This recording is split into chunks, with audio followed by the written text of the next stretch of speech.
MSN football ടോക്സിലേക്ക് അവർക്കും സ്വാഗതം.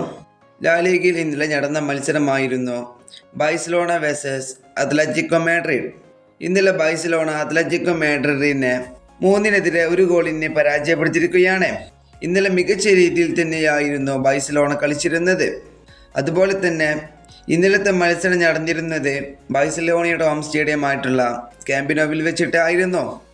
ഇന്നലത്തെ മത്സരത്തിൽ ബാഴ്സലോണയ്ക്ക് വേണ്ടി ഗോളുകൾ കണ്ടെത്തിയിരിക്കുന്നത് Raphinha, Dani Olmo, Ferran Torres എന്നിവരായിരുന്നു. ഇന്നലെ മികച്ച രീതിയിൽ തന്നെയായിരുന്നു പെഡ്രി കളിച്ചിരുന്നത് ബാഴ്സലോണയ്ക്ക് വേണ്ടി. അതുപോലെ തന്നെ ഇന്നലത്തെ മത്സരത്തിൽ അത്ലറ്റിക്കോ മാഡ്രിഡിന് വേണ്ടി ഗോൾ കണ്ടെത്തിയിരിക്കുന്നത് അലക്സ് മഹീനയായിരുന്നു. ഇന്നലെ മികച്ച രീതിയിൽ തന്നെ ബാഴ്സലോണ കളിച്ചിരുന്നു. ഇന്നലെ ബാഴ്സലോണയ്ക്ക് 19 ടോട്ടൽ ഷോട്ട് ചെയ്യപ്പോൾ ഷോട്ട് ഓൺ ടാർഗറ്റിലേക്ക് 6 എത്തിക്കാൻ കഴിഞ്ഞിരുന്നു. അതുപോലെ തന്നെ 6 ബിഗ് ചാൻസുകളായിരുന്നു ഇന്നലെ ബാഴ്സലോണ നേടിയെടുത്തത്. പക്ഷെ അതൊന്നും ഗോളുകളിലേക്ക് കണ്ടെത്താൻ ഇന്നലെ ബാഴ്സലോണയ്ക്ക് കഴിഞ്ഞിരുന്നില്ല. അതുപോലെ തന്നെ ഒരു പെനാൽറ്റി ഇന്നലെ ലെവൻഡോസ്കി മിസ്സാക്കിയിരുന്നു. അതും കൂടെ ഗോൾ നേടിയിരുന്നെങ്കിൽ 4-1 വിജയം ഇന്ന് ബാഴ്സലോണ വിജയിക്കുമായിരുന്നു. പക്ഷേ അത് നിർഭാഗ്യവശാൽ ഇന്നലെ ലെവൻഡോസ്കിക്ക് ഇന്നലെ ഗോൾ നേടാൻ കഴിഞ്ഞിട്ടുണ്ടായിരുന്നില്ല.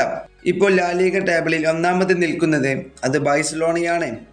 15 കളികളിൽ നിന്നും 37 പോയിന്റ് നേടിക്കൊണ്ട് ആണ് ഇപ്പോൾ ബാഴ്സലോണ ലാലിഗ ടേബിളിൽ 1ാമത് നിൽക്കുന്നത്. തൊട്ടതായി റിയൽ മാഡ്രിഡുമുണ്ട്. 14 മത്സരങ്ങളിൽ നിന്ന് 33 പോയിന്റാണ് ഇപ്പോൾ റിയലിന് ഉള്ളത്. അതുപോലെ തന്നെ അത്ലറ്റിക്കോ മാഡ്രിഡിൻ്റെ പൊസിഷൻ എന്നുള്ളത് 4ാം സ്ഥാനത്താണ് ലാലിഗ ടേബിളിൽ.